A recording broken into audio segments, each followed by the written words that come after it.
A little bit of reading up front here. For this, we have inferential statistics. All right, so in inferential statistics, we're now going to be making decisions about things and predictions. So our definition here that we want to write out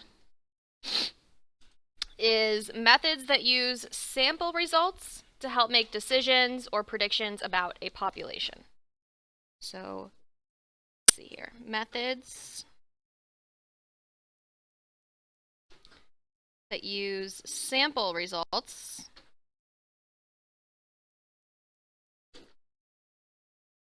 to make decisions or predictions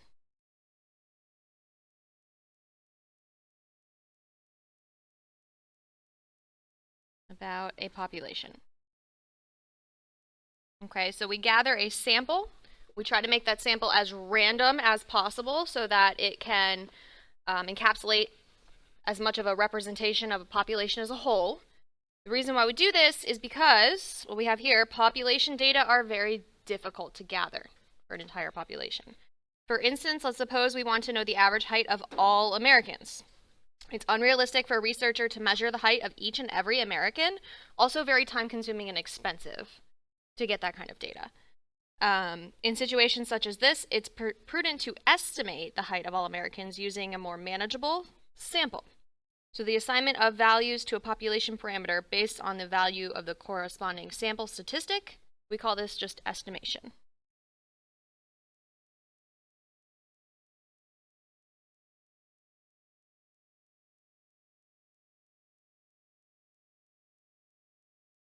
Okay, now a point estimate is going to be the value of a sample statistic used to estimate a population parameter.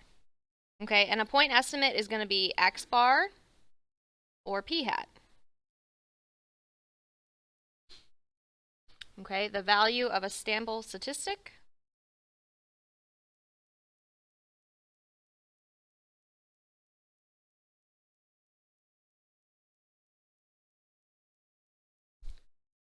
used to estimate a population parameter.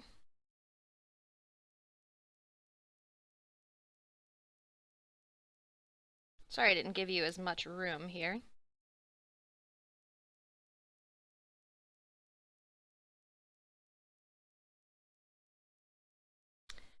Then an interval estimate. So you have a point estimate, it's going to be one single point. An interval is an interval, so it's an range of values. So a range of values around a point estimate that's constructed with some level of confidence.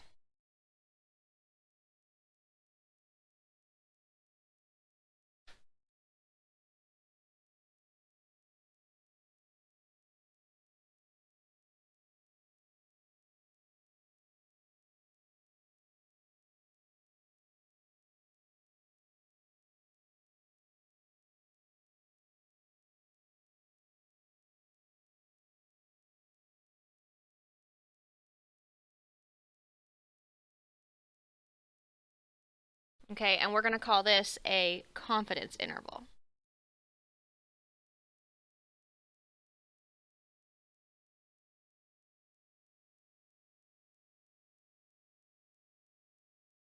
That's what this chapter is all about, confidence intervals.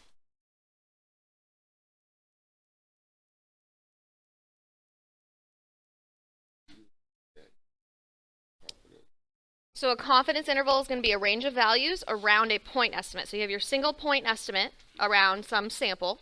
Okay, so let's say that's the height, the average height, that's that mean. Then the confidence interval is an interval around the mean. So, you know, maybe 5 inches here or there, like a standard deviation. Okay, and with a confidence interval, we're going to assign a percentage of confidence to that interval. So let's say with that example, we had the 5 inches. Either way, we could say, okay, we're like 95% confident, right? We're never 100% confident because we don't have the entire population. We just have a sample, but we're some percentage, and it's usually between 90 and 99% confident. All right, so let's read this. Example 0.1, or it might be 10.1. Yes. Suppose a marine biologist would like to estimate the mean birth weight of the loggerhead sea turtles on the Treasure Coast. However, it's practically impossible to find and weigh every loggerhead sea turtle hatching on the Treasure Coast. Therefore, the biologist must gather a random sample of loggerhead turtle birth weights and use that sample data to estimate the birth weight of all loggerhead hatchlings. Don't try this at home because it is actually illegal to catch those, unless you are an actual marine biologist. Okay. Imagine the average of one such sample of 100 loggerhead hatchlings, okay, yielded a mean birth weight of 20 grams. So that would be a sample mean X bar is 20 grams. That's going to be referred to as this point estimate. So the point estimate is like the mean. Okay, we can go ahead and write that.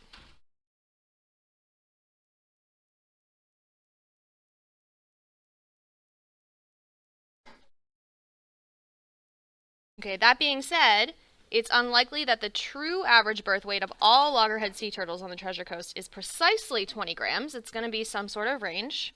So the researcher may instead construct an interval estimate and say that the average birth weight is likely somewhere between 18 grams and 22 grams. Okay, that's that confidence interval. So then here we have a confidence interval.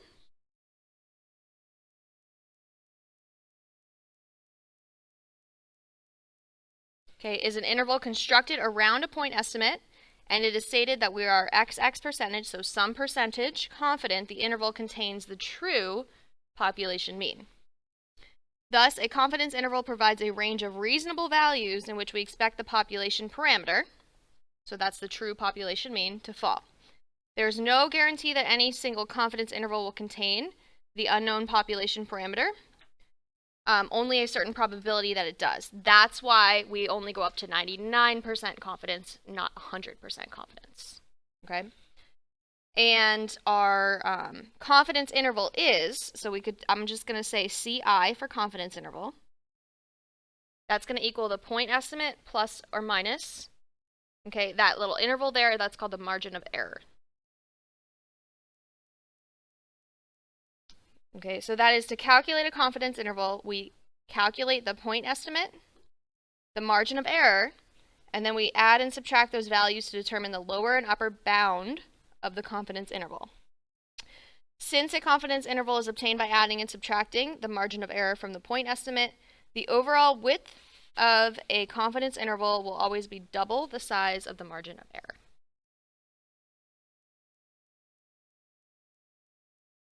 Okay. So we know what a confidence interval is. Now we're going to learn a little more about it, different ways we can do it, and then we're going to do some. Okay, so you've got 3 basic scenarios for a confidence interval. You have a confidence interval for population mean when sigma is known, sigma, standard deviation. When the population standard deviation is known. Okay? Then you have the confidence interval when the population standard deviation is unknown. And then the confidence interval for a proportion. Okay? Now, scenario 2, there is a special table to use. So I'll give you guys printed out copies. I didn't print them today, but I'll show you where to find them. But I'll have them printed out for you for the test for these. You can also do them in your calculator just like you do for the z-tables. Okay? But let's look at this. So this chart here is going to be really handy. Okay, confidence interval, is it for a mean or for a proportion? Right? If you're given a mean, meaning you're not given a percentage, okay, then you ask yourself, is this population standard deviation known? Okay, this sigma population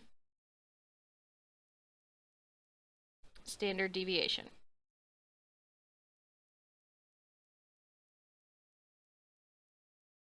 If it is known, we're going to use a z-table, which you guys are used to using already.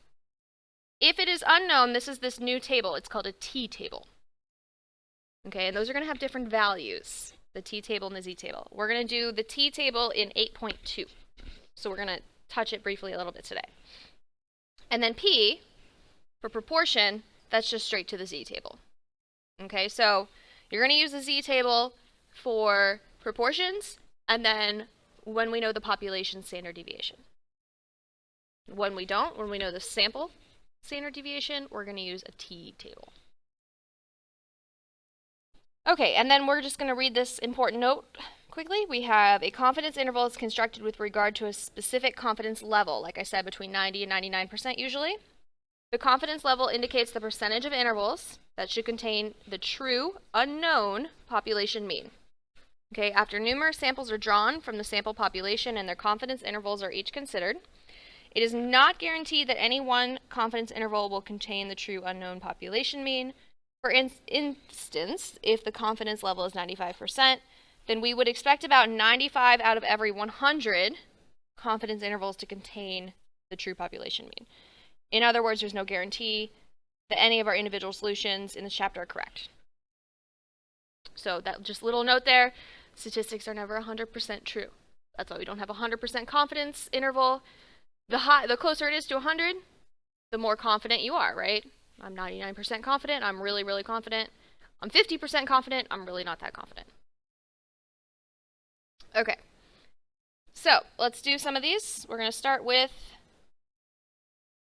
8.1, so estimation. So the assignment of a single value to a population parameter based on a value of the corresponding sample statistic is called estimation.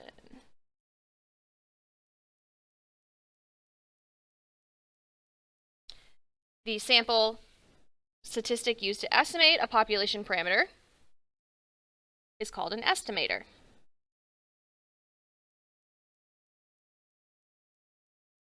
In interval estimation, an interval is constructed around the point estimate, and it is stated that the interval is likely to contain the corresponding population parameter. For example, if the mean score on test 3 was 80, with a margin of error 2.5, the confidence interval would be 80 plus or minus 2.5. So 80 minus 2.5 would be 77.5, and 80 plus 2.5 would be 82.5.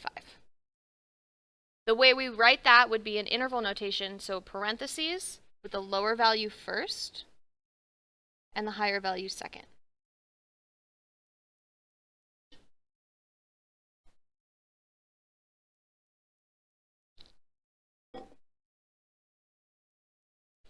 Okay, so we are still going to be using our formulas from chapter 6 and 7 for standard deviations.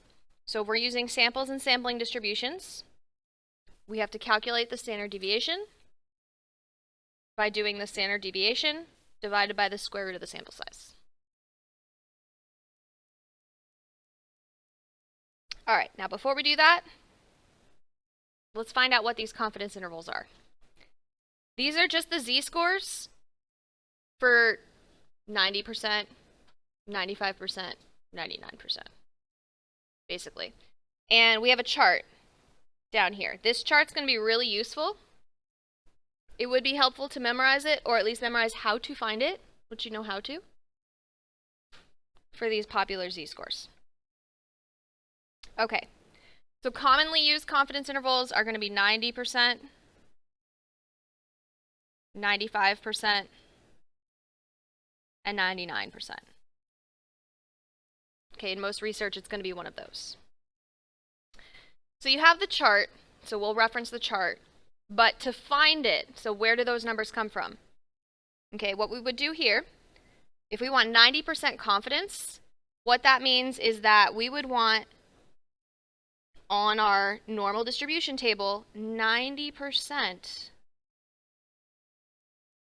Okay, 90% probability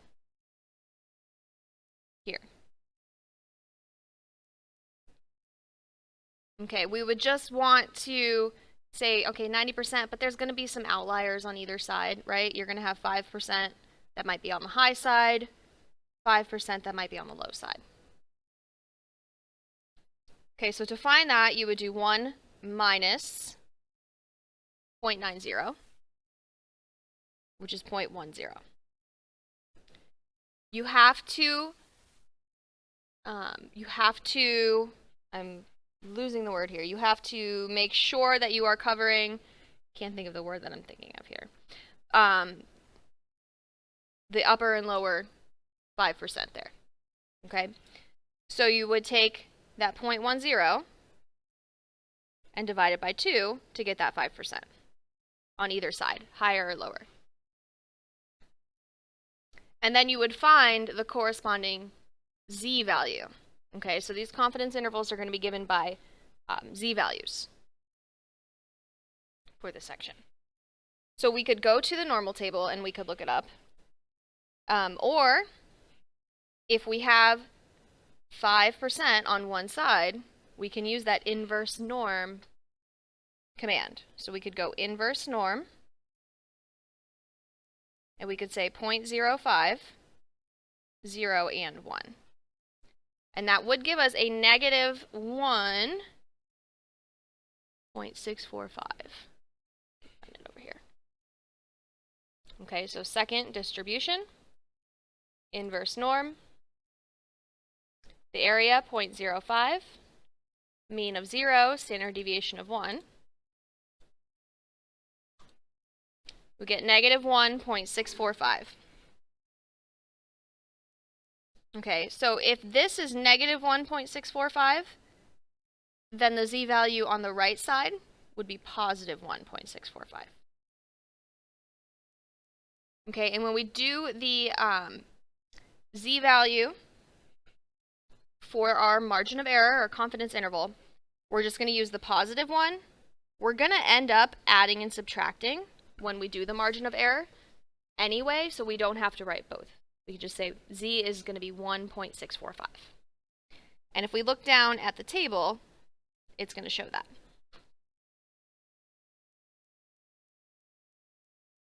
Okay, so let's take a look at these examples here. We want to do, let's see, let's go ahead and do 95, 97, and 99. Okay, again, we have the chart. These are going to be the values. But if we want to, if we forget the numbers, we don't memorize them, we can always find them. So you would do 1 for 95. 1 minus 0.95 would give us 0.05. Then we would divide that by 2, which would give us 0.025, which means we want 0.025 on either side here. So this would be 0.025, and this would be 0.025. And then this is 95. So we would go inverse norm, 0.025, 0, and 1. And what is that down there? 95, that should be 1.96.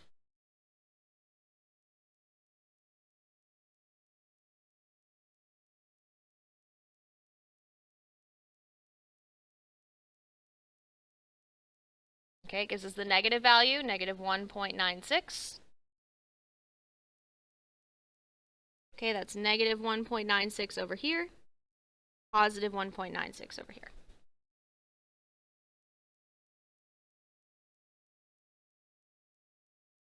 %, same thing. 1 minus 0.97, that gives us 0.03. Divide that by 2. That's going to give you 0.015. Let's see here. So that means this is 0.015 on the left.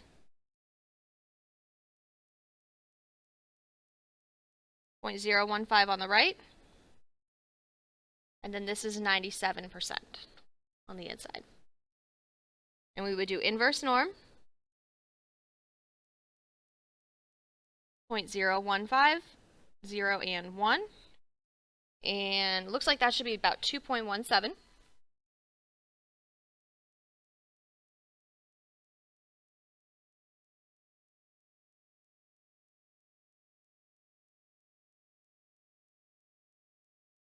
So, yep, negative 2.17. So, negative 2.17 over here, positive 2.17 over here.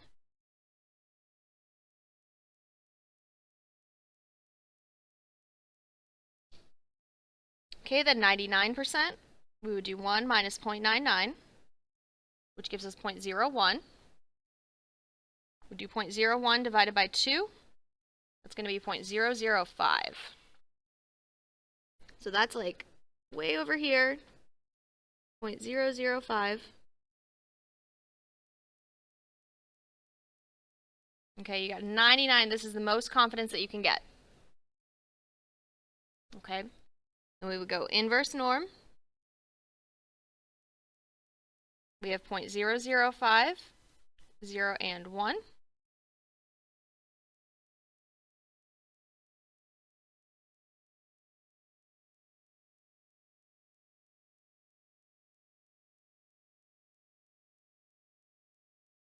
And that gives us negative 2.575.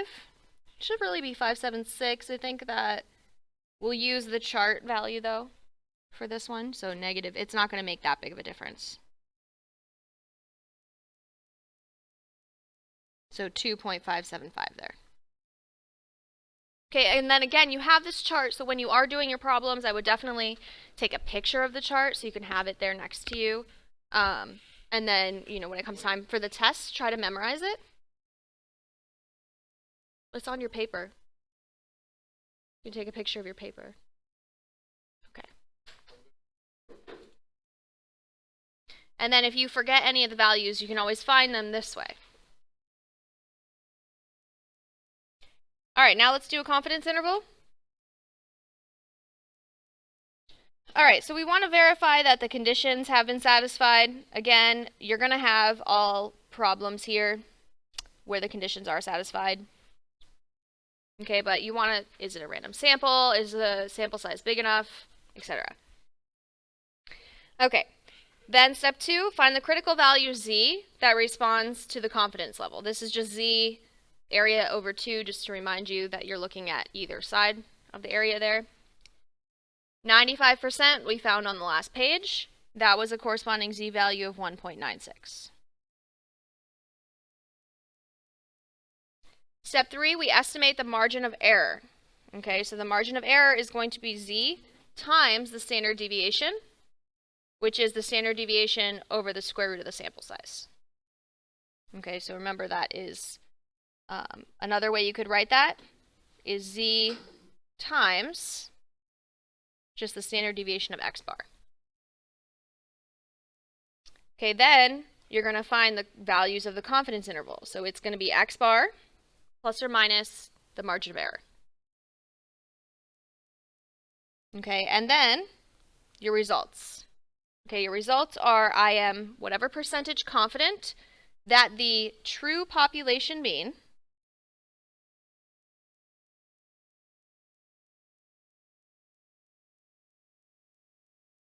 of whatever you're looking at, ... is between blank and blank based on our sample data.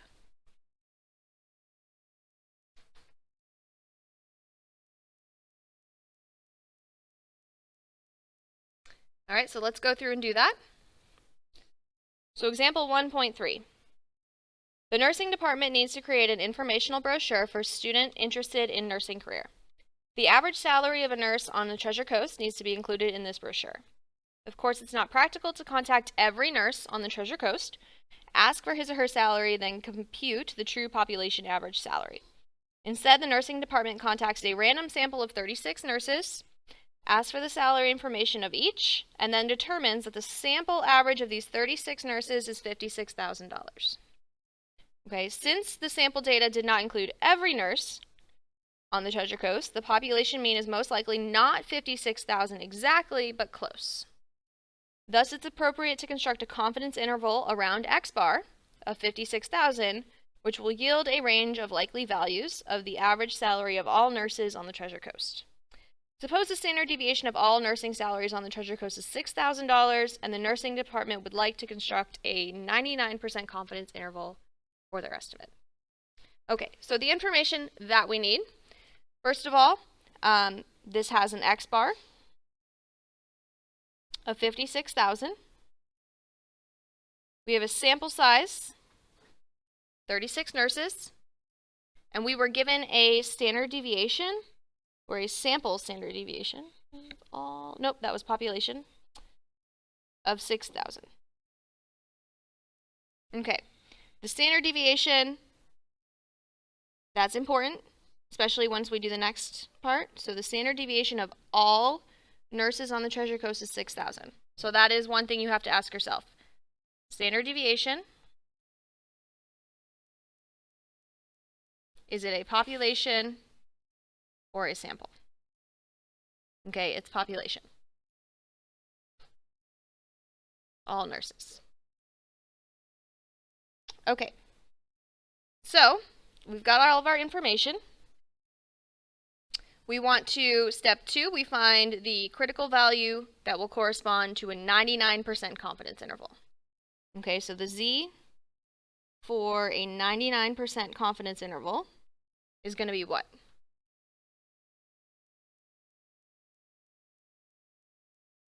.575. Okay, we can get it from the chart on the last page. All right, then we want to evaluate the margin of error. Okay, so to find the margin of error, which we'll come down here and do, we need to first find the standard deviation. Okay, so E is going to be Z times standard deviation of X bar. Standard deviation of X bar is the standard deviation over the square root of the sample size. So that's going to be 6,000 over the square root of 36,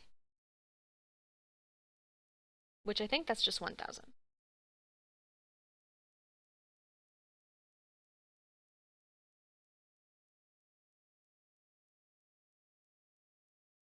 Yeah, that's just going to be 1,000.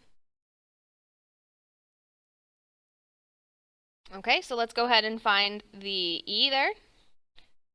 So this is going to be 1,000 for the standard deviation of X bar, and Z we had found was 2.575. Okay, so E is going to be, that should just be 2575.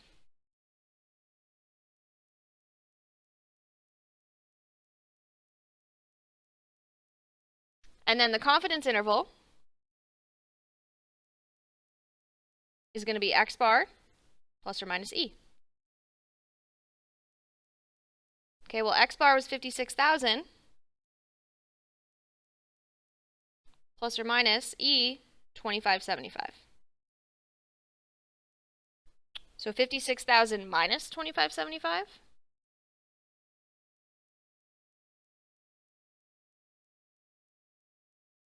is going to be 53,425.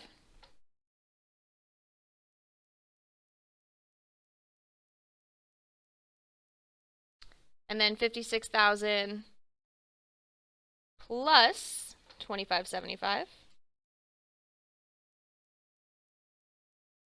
is going to be $58,575. There's our confidence interval. Okay, and then the results, which you do not have to write the whole thing out, but I am 99% confident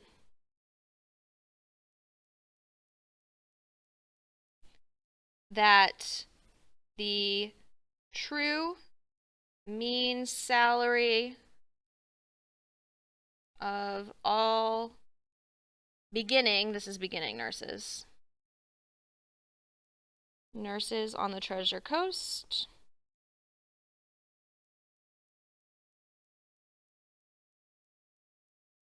is between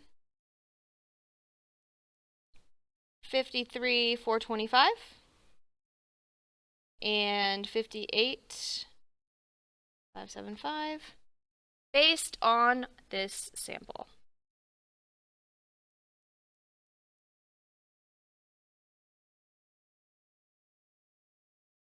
Okay, so the calculation of that is actually fairly easy. It's just a lot of it it's all very wordy stuff. So getting through the wordy stuff is the hardest part. The calculations really are not too bad. We can do this in our calculator also. I'll give you a second just to finish copying that.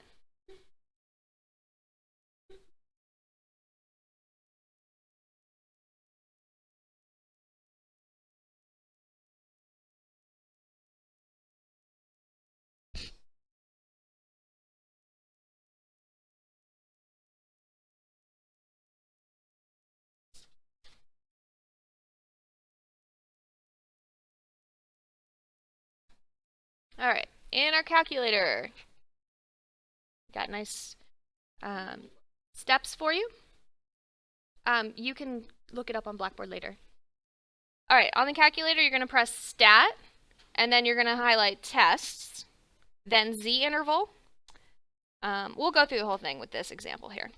All right, reference example 1.3 above, and suppose the nursing department decided to instead construct a 95% confidence interval for the mean salary of nurses on the Treasure Coast in lieu of the original 99%. Okay, if all other aspects of 1.3 remain the same, let's explore how the confidence interval is affected by lowering the confidence level.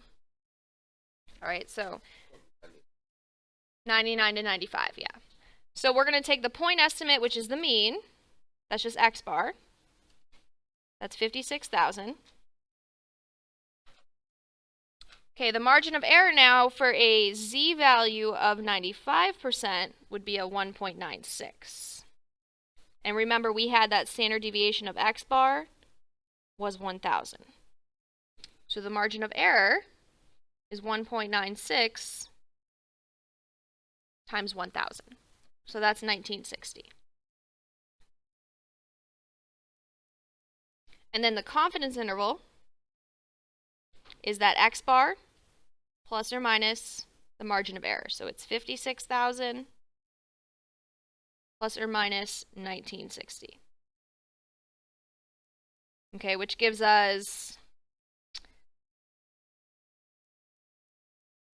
54,040 and then 57,960.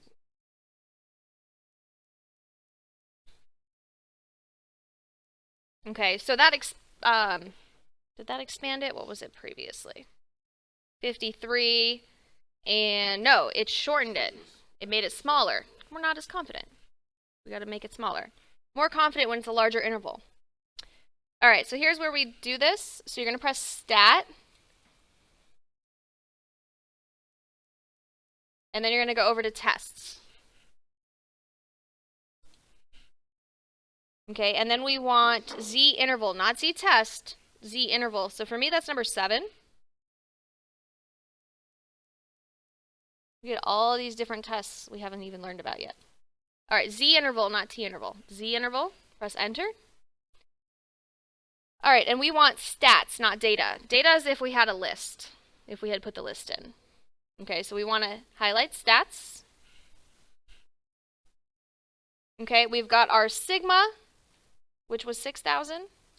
So we're doing that original piece there. X bar, 56,000. Sample size was 36. Confidence level, you're going to put it as a decimal, so 0.95. Calculate. There you go.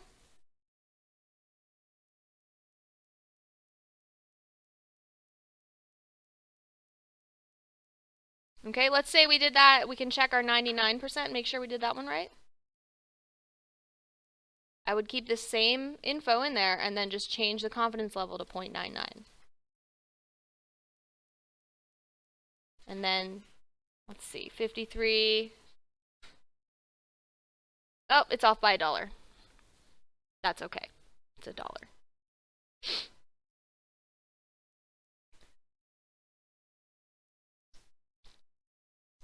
All right, so we noticed that the more confident we were, the bigger the spread was. So just therefore, the best way to decrease the margin of error of a confidence interval is to increase the sample size, actually. We don't want to decrease the confidence level. We always want to be as confident as possible. So yeah, decreasing the level of confidence I don't know why it says that, will also decrease the margin of error, but in real life, one would never change the confidence level to achieve a smaller margin of error. Confidence levels are determined by discipline. Okay, so medical research may use a lot of typos in that. 99%, but chemists might use 95%. Okay, especially with medical research, you want to be at 99%. Because if you think about 95%, you know, and then you extrapolate that to a million people, 5% or a 4% difference, that's like 4,000 people. So you don't want to kill that many people, especially really if you're thinking about medical research. You want to be as confident as possible. Okay, another way that this question might be asked is just what is the sample size that we need so that our margin of error will be a certain amount. So let's say you're doing medical research, you want your margin of error to be, you know, within 1% or something. Okay, what's the sample size that I need to gather in order to get that? Okay, so here's the formula for that. That's going to be on the formula sheet. The sample size, so that's going to be z squared times sigma squared over the margin of error squared. Okay, so let's see here. We round up, so we're always going to round up. So just for example, referencing example 1.3, suppose the nursing department has yet to collect any data for their confidence interval average nursing salaries on the Treasure Coast. Determine the sample size necessary to produce a confidence interval with a maximum margin of error of $1,000. Okay, so you don't want that spread to be more than $1,000. Determine the confidence level desired if 99% and a population standard deviation of 6,000. Okay, so you're just plugging those numbers into the formula here. You've got 99% confidence level. You want the z for 99%. So that would be the 2.575. And then we have sigma was 6,000. And then our margin of error given is 1,000. So we would go here, n would be, let's see, 2.575 squared times sigma squared, 6,000 squared, over 1,000 squared.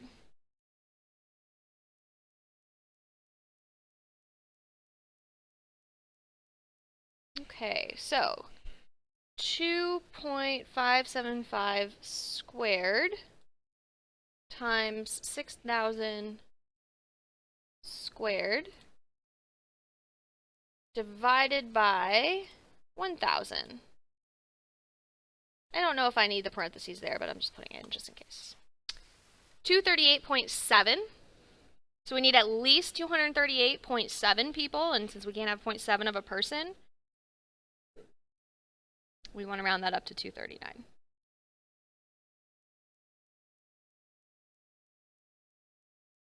Okay, so we will always round up in this case.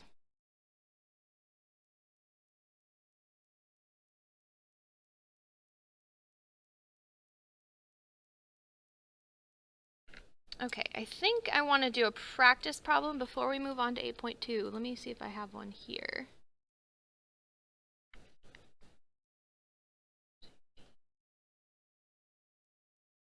Yeah, okay, so we're going to go down to these practice problems. We're going to look at number 3. No. Okay, so on the classwork, which is a couple pages forward, go to number 3.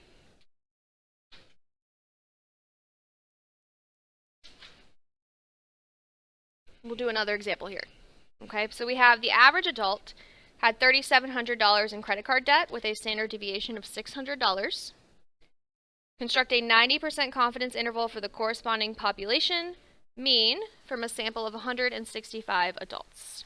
Okay, so first thing here, we're going to ask ourselves, how is the standard deviation given? Okay, which on all 3 of these problems we're kind of looking at.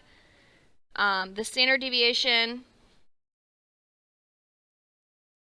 population, or sample.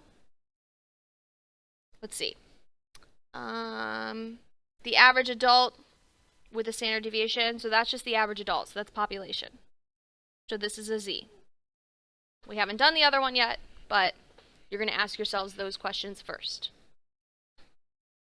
All right, what we have here for information, we have a mean of 3,700. We have a standard deviation of 600. We want a 90% confidence interval, so we need a z for 90%. So if we go back to that chart, I think that was 1.96. No, that's 95%. 1.645, thank you. And our sample size is 165 adults. Okay, so step 1, we're going to find the margin of error. Actually, we're going to do this. Step 1, we're going to find standard deviation of x bar. Okay, which is the standard deviation over the square root of the sample size. So it's going to be 600 over the square root of 165.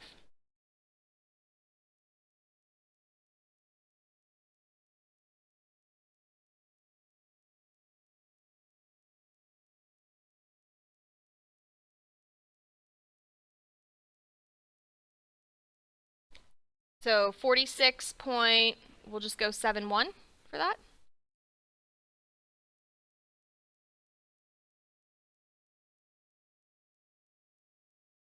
Okay, then step 2, we're going to find E. Okay, remember E is Z times the standard deviation of x bar. So our Z value is 1.645. We're going to multiply that by that 46.71.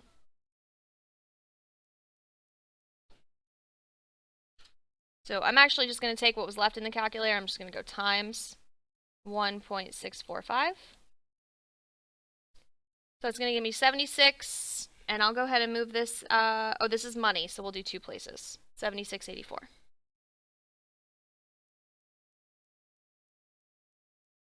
Okay, and then step 3, confidence interval, is going to be x bar plus or minus E.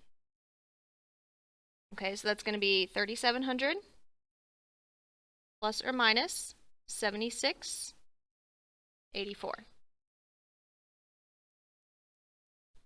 So 3,700, where's my, there it is, minus 76.84. That'll give us 3623.16.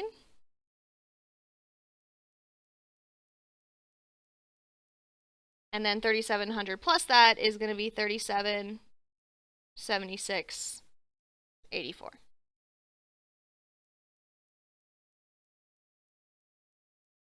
And let's check it in that calculator.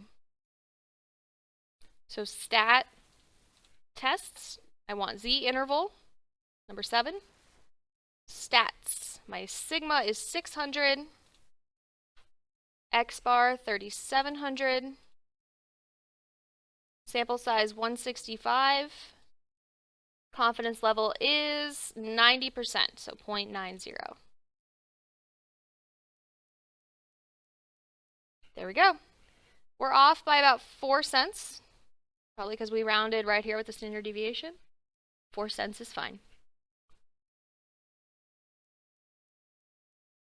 Any questions?